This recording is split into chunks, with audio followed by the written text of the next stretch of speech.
Breaking news చూస్తున్నాం. తెలంగాణ బీజేపీలో కీలక పరిణామం చోటు చేసుకుంది. గత కొంతకాలంగా పార్టీల పైన పెద్ద ఎత్తున తీవ్ర విమర్శలు చేస్తూ అనేక ఆరోపణలు చేస్తూ ఒక రకంగా చెప్పాలంటే అంతర్యుద్ధానికి దారితీసినటువంటి రాజాసింగ్ వ్యాఖ్యలు మనం చూసాం. తాజాగా రాజాసింగ్ తో కేంద్ర మంత్రి బండి సంజయ్ భేటీ అయ్యారు. వారిద్దరి మధ్య సమావేశం జరిగింది. ఒక రకంగా రాజాసింగ్ ని బండి సంజయ్ బుజ్జగించారు అన్నట్టుగా తెలుస్తోంది. గత కొంతకాలంగా ఆయన వ్యాఖ్యల పైన అటు పార్టీ అధిష్టానం కూడా మౌనంగా ఉంది. ఎవరు రెస్పాండ్ కాలేదు.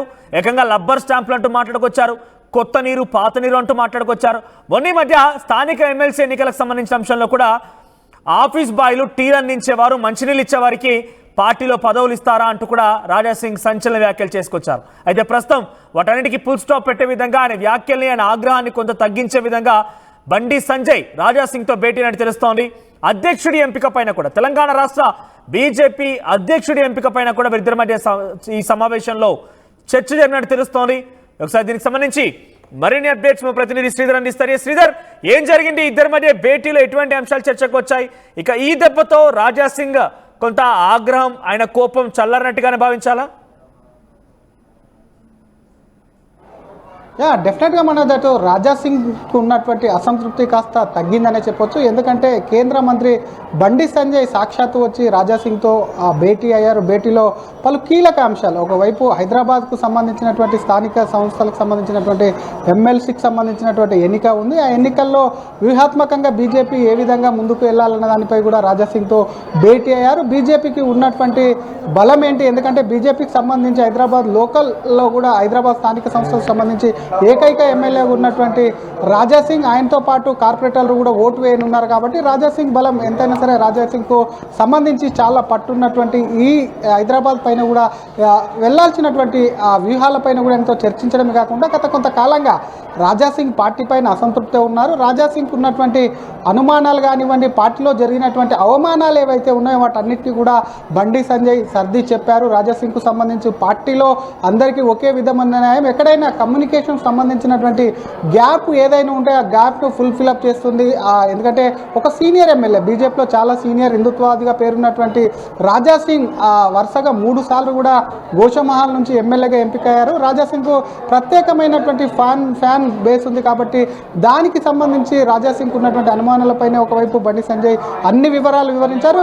మరొక పక్క స్థానిక సంస్థలు ఇందాక చెప్పుకున్నట్టు స్థానిక సంస్థ ఎన్నికలకు సంబంధించినటువంటి అంశం ఏదైతే ఉందో ఆ అంశానికి సంబంధించి కూడా అభ్యర్థిత్వాన్ని ఖరారు చేసినప్పుడు కూడా ఒకవైపు రాజాసింగ్ అభ్యర్థిత్వం సంబంధించి కూడా ఘాటైనటువంటి విమర్శ చేశారు. టేబుల్ మేకప్ మ్యాన్ ఎవరైతే ఉన్నారో బీజేపీకి సంబంధించి ఆ మేకప్ మ్యాన్ టేబుల్ తుడిచే వాళ్ళకి కూడా టికెట్లు ఇస్తారని చెప్పినటువంటి సిచ్యువేషన్ ఉంది. కాబట్టి దానికి సంబంధించి అభ్యర్థిగా గౌతమ్ రావు కూడా ప్రకటించింది. కాబట్టి మరికొద్ది సేపట్లోనే ఆ అభ్యర్థిని కూడా ఎక్కడైతే ఇటు ఆకాష్పూరి హనుమాన్ మందిరకు హనుమంతుని దర్శించుకున్న అనంతరం కూడా ఇక్కడే ఉన్నటువంటి గెస్ట్ హౌస్లో బండి సంజయ్ భేటీ అయ్యారు. రాజాసింగ్తో రహస్యంగా దాదాపుగా 30 నిమిషాలు భేటీ అయ్యారు. అనంతరం కూడా ఆ అభ్యర్థిని కూడా ఇక్కడికే పిలిపిస్తున్నారు. ఈ భేటీలో అభ్యర్థిని రాజాసింగ్ను కూడా ములాఖాత్ చేసి వారి మధ్యలో ఉన్నటువంటి గ్యాప్ను కూడా తగ్గించడమే కాకుండా మరికొద్ది రోజుల్లో అటు బీజేపీ రాష్ట్ర పార్టీకి కొత్త అధ్యక్షుడు అన్నారు. వచ్చేటువంటి అధ్యక్షుడు, గత అధ్యక్షుడి పైన కూడా రాజాసింగ్ అనేకమైనటువంటి ఆరోపణలు చేశారు. పార్టీలో ఉన్నటువంటి సీనియర్ల పైన కూడా అనేకమైనటువంటి కామెంట్స్ చేసిన నేపథ్యంలో పార్టీకి సంబంధించినటువంటి లైన్ కానివ్వండి, ఇతర అంశాలకు సంబంధించి కానివ్వండి, పార్టీ రాష్ట్ర పార్టీ అధ్యక్షుడి విషయంలో కూడా పలు కీలక చర్చలు అయితే కొనసాగాయి. దాదాపుగా ఈ చర్చలు ఎందుకంటే రాజాసింగ్కు సంబంధించి వరుసగా మీడియాలో ఒకటి తర్వాత ఒకటి కూడా వరుసగా కమెంట్ చేస్తూనే ఉన్నారు. ఏకంగా అగ్రనేతలైనటువంటి కొంతమందిని టార్గెట్ చేసుకొని చేసినటువంటి వ్యాఖ్యల అనంతరం కూడా బీజేపీలో ఒక కీలక పరిణామం. ఎందుకంటే రాజాసింగ్తో భేటీ అయ్యేందుకు, రాజాసింగ్తో మాట్లాడేందుకు కూడా చాలామంది బీజేపీ నేతలు సాహసం చేయలేరు. అగ్రనేతలు కూడా సాహసం చేయకపోవడంతో ఈరోజు హనుమాన్ జయంతిని పురస్కరించుకొని ఇక్కడ ఉన్నటువంటి హనుమాన్ మందిరానికి కూడా రాజాసింగ్ ఈ హనుమాన్ మందిరాన్ని అధిష్టానం నుంచి వచ్చినటువంటి ఆదేశం మేరకే భేటీ జరిగిందా? అంటే ఆయన మరి రాజాసింగ్ సంబంధించిన వ్యాఖ్యల్ని అధిష్టానం దృష్టిలో ఉంది. అంటే ఇక్కడ అధ్యక్షుడు భేటీ అవ్వలేదు. పార్టీలో ఉన్నటువంటి ఏదైనా డిసిప్లినరీ కమిటీలో లేకుంటే ఏదో ఒక స్థాయిలో ఉన్నటువంటి వ్యక్తులు లేకుంటే కార్యదర్శిలో జనరల్ సెక్రటరీలో భేటీ అయిపోయి ఏం జరిగిన విషయం అడగాల్సి ఉండేది. కానీ డైరెక్ట్గా బండి సంజయ్ రంగంలో దించారు అని అంటే అధిష్టానం దృష్టిలో ఉంది. రాజాసింగ్ని కొంత సద్దు మనగించేలా మాట్లాడండి, ఆయనతో కొంత మాట్లాడండి అని చెప్పి అధిష్టానం సూచించింది. కాబట్టి బండి సంజయ్ కలిసారా? డెఫినెట్గా అధిష్టానం చెప్పింది కాబట్టి ఇటు కేంద్ర మంత్రి బండి సంజయ్ కూడా రాజాసింగ్ వద్దకు వచ్చారు. మీరు లేవనెత్తిగా బండి సంజయ్, ఎందుకంటే పార్టీలో ఉన్నటువంటి నేతల్లో కూడా బండికి రాజాసింగ్కు ప్రత్యేకమైనటువంటి అనుబంధం ఉంది. వారిద్దరి మధ్య చాలా సత్సంబంధాలు ఉన్నాయి. చూసాం ఇద్దరు ఒకే ఎజెండాతో కూడా ముందుకు వెళ్ళేటటువంటి హిందుత్వ ఎజెండా ముందుకు తీసుకొని కూడా ఒకవైపు బండి రాజాసింగ్ వెళ్తుంటారు. గతంలో ఎప్పుడైతే రాజాసింగ్ సస్పెండ్ అయినప్పుడు కూడా బండి అధ్యక్షుడిగా ఉన్నాడు. అప్పుడు కూడా ఒకవైపు ఎన్నికలకు ముందు కూడా రాజాసింగ్ పై పెట్టినటువంటి కేసుల విషయంలో కూడా ప్రత్యేకమైనటువంటి అడ్వకేట్లను కూడా పెట్టి బండి సంజయ్ కూడా ఒకవైపు వాదించినటువంటి సిచ్యువేషన్ ఉంది.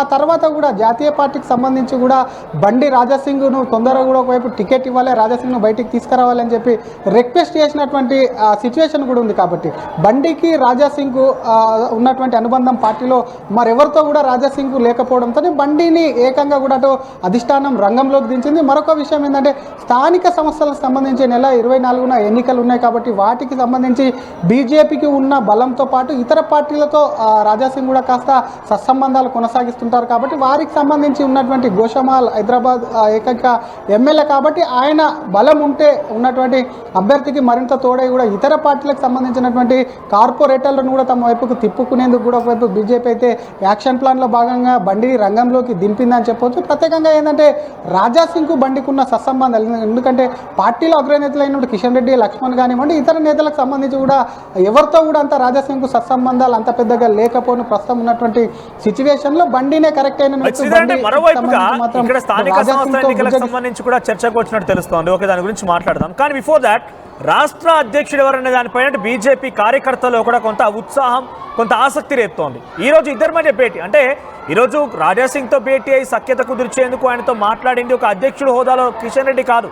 ఏదంటే దాని గురించి మాట్లాడిన దాంట్లో డిసిప్లినరీ కమిటీ ఎవరు లేరు. బండి సంజయ్ వెళ్ళడం వెనుక అంటే నెక్స్ట్ సారి మళ్ళీ అధ్యక్షుడి గురించి చర్చకు వస్తోంది కాబట్టి ఎవరైనా అధ్యక్షుడి ఎన్నిక గురించి మాట్లాడారు, ఈ మధ్య కాలంలో అగ్రెసివ్గా ఉన్నారు, కొంత సరైన నిర్ణయం తీసుకోవాలని చెప్పి అధిష్టానం గురించి మాట్లాడుతున్నారు అని అంటే అది రాజాసింగ్ మాత్రమే. సో బండి సంజయ్ రాజాసింగ్తో భేటీ ఇవ్వడం అంటే మరోసారి బండి సంజయ్ ప్రయత్నం చేస్తున్నారు. ఆయన కూడా రేస్లో ఉన్నారు కాబట్టి అటు ఆయన కూడా కొంత కంట్రోల్ చేద్దాం, ఆయన నుంచి కూడా కొంత వ్యతిరేకత రాకుండా ఉండే విధంగానో లేకుంటే ఆయనతో కొంత సఖ్యత కుదుర్చుకుందామని ఆలోచనతో బండి సంజయ్ ఉన్నారా? అధ్యక్షుడు ప్రయత్నం కోసం కూడా ఇది జరిగింది అనుకోవచ్చా భేటీ? డెఫినెట్గా మనోజ్, ఎందుకంటే రాజాసింగ్ వ్యాఖ్యలు ఏదేమైనట్టుగా పార్టీ అధ్యక్షుడికి సంబంధించి కానీ ఇతర అంశాలు ఏదేమైనప్పటికీ కూడా రాజాసింగ్ వ్యాఖ్యలు అనేవి కూడా కొంత పార్టీకి నష్టం చేకూరుతున్న, పార్టీని కూడా బలహీనపరిచే విధంగా ఉన్నాయి. కాబట్టి అల్టిమేట్గా రాజాసింగ్ తమ పార్టీ వ్యక్తిత్వం, తమ పార్టీకి సంబంధించినటువంటి సీనియర్ ఎమ్మెల్యే కాబట్టి ఆయనతో కలిసి ముందుకు వెళ్తే మాత్రం డెఫినెట్గా బీజేపీ మరింత పుంజుకునేటువంటి అవకాశం ఉంటుంది. కాబట్టి మీరు అన్నట్టుగా అధ్యక్షుడు హోదాలో కాదు, పార్టీకి సంబంధించి ఎవరైతే సత్సంబంధాలు ఉంటాయో వారికి సంబంధించి డిసిప్లినరీ కమిటీ కాకపోయినప్పటికీ కూడా వారితో ఉన్నటువంటి అనుబంధంగా ఉన్నటువంటి నేతలను అగ్రనేతలు పంపిస్తుంటారు. కాబట్టి అందులో భాగంగా ఒకవైపు బండిని కూడా ఇక్కడ పంపించినట్టయితే సంస్థలు బండి కూడా అటు రాజాసింగ్కి సంబంధించి ఈ టెంపుల్కి సంబంధించి ప్రత్యేకంగా అభివృద్ధి చేశారు కాబట్టి దానికి సంబంధించి మాత్రం రాజాసింగ్ని అయితే పంపించారు. మరొక పక్క అధ్యక్షుడి విషయానికి వస్తే ఎవరనేది కూడా పార్టీ పెద్ద ఎత్తున చర్చ జరుగుతుంది. ఈరోజు చూసాం తమిళనాడుకు సంబంధించి ఒకవైపు కూడా వ్యూహాత్మకంగా తెర మీదకి తీసుకొచ్చినటువంటి పేరు ఏ విధంగా ఉంటే అదే విధంగా ఇక్కడికి సంబంధించి కూడా అదే విధమైనటువంటి అభ్యర్థి వచ్చేటువంటి అవకాశం ఉంది. అధ్యక్షుడు ఎవరైనప్పటికీ బండి కానివ్వండి ఇతర నేతలకు సంబంధించి ఎవరు అయినప్పటికీ కూడా ఒకవైపు కూడా దానికి సంబంధించి కూడా ఖచ్చితంగా కూడా ఒకవైపు వీరి మధ్య సయోధ్య కుదిరేటువంటి అవకాశం ఉందని చెబుతూ మరొక పక్క స్థానిక సంస్థల ఎమ్మెల్సీ అభ్యర్థిగా నిలబడ్డటువంటి గౌతమ్ రావు కూడా వస్తున్నారు. ఒకసారి గౌతమ్ రావు కూడా మనతో ఉన్నారు, ఒకసారి మాట్లాడించేటువంటి ప్రయత్నం చేద్దాం. చర్చించేందుకు వచ్చారు, రాజాసింగ్తో మాట్లాడేందుకు సార్ ఏం లేదు, అందరికీ కలుస్తా ఉన్నాం, ఓటర్స్ అందరినీ. అందులో బాగానే రాజసింగ్ గారి కూడా కలుద్దామని, ఎంపీలను ఎమ్మెల్యేలను తర్వాత కార్పొరేట్స్ అందరూ కూడా వస్తున్నాం. దాంట్లో రాజసింగ్ గారు కూడా ఈరోజు కలుద్దామని వచ్చాం. వ్యూహాత్మకంలో భాగంగా మీ అభ్యర్థిత్వాన్ని వ్యతిరేకించారు. ఇప్పుడు ఈ దీంతోనైనా సరే ముందుకు బీజేపీ మరింత ముందుకు వెళ్ళనుందా?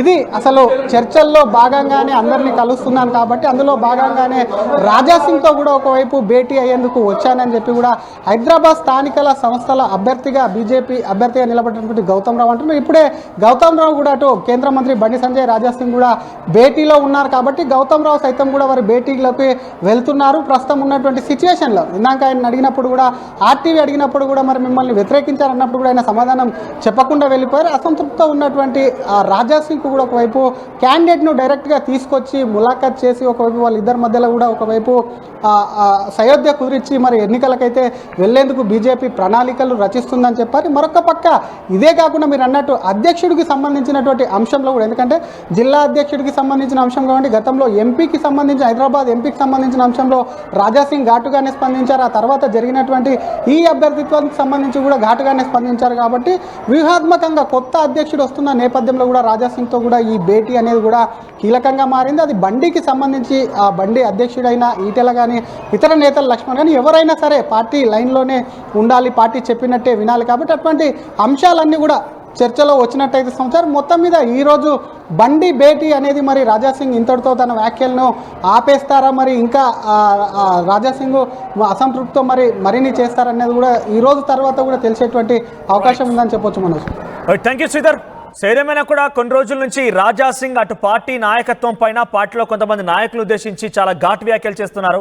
మొన్న మధ్య ఏకంగా స్థానిక సంస్థలు, హైదరాబాద్ సంబంధించిన స్థానిక సంస్థల ఎమ్మెల్సీ ఎన్నికలపై విషయంలో కూడా ఆయన చాలా ఘాటుగా స్పందించారు. మేకప్ మ్యాన్స్ని, టీ కాఫీలు అందించే వారిని, ఆఫీస్ బాయ్లని ఈ రకంగా ప్రమోట్ చేస్తున్నారా అంటూ కూడా ఆయన వ్యాఖ్యానించారు. అభ్యర్థిగా గౌతమ్ రావును ప్రకటించడంతో ఈ రకంగా వ్యాఖ్యలు చేయడం అనేది కొంత హాట్ టాపిక్గా మారింది.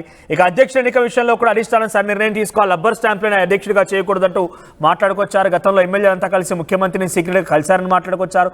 ఇలా సంచలనాలకి బీజేపీలో కేర్ ఆఫ్ అడ్రస్గా మారిన రాజా సింగ్తో ఈరోజు బండి సంజయ్ భేటీ ఆసక్తి రేపుతోంది. ఏకంగా వారిద్దరి మధ్య అటు హైదరాబాద్ స్థానిక సంస్థల ఎమ్మెల్సీ ఎన్నికలతో పాటుగా ఆ అంశంతో పాటుగా రాష్ట్ర అధ్యక్షుడి ఎన్నిక విషయం పైన కూడా చర్చలని తెలుస్తోంది. మరి ప్రస్తుతం ఇంకా భేటీ కొనసాగుతుంది. మరి కాసేపట్లోనే వారిద్దరు కూడా బయటకు వచ్చి వారిద్దరి మధ్య భేటీకి సంబంధించిన అంశం పైన మీడియాతో కూడా మాట్లాడే అవకాశం కనబడుతోంది. ఆర్టీవీ యాప్ వార్తల్ని క్షణాల్లో చదివే అవకాశం ఉంటుంది. ఒక న్యూస్ పేపర్, ఒక టెలివిజన్ ఛానల్ మీ చేతుల్లో ఎప్పుడూ ఉంటాయి.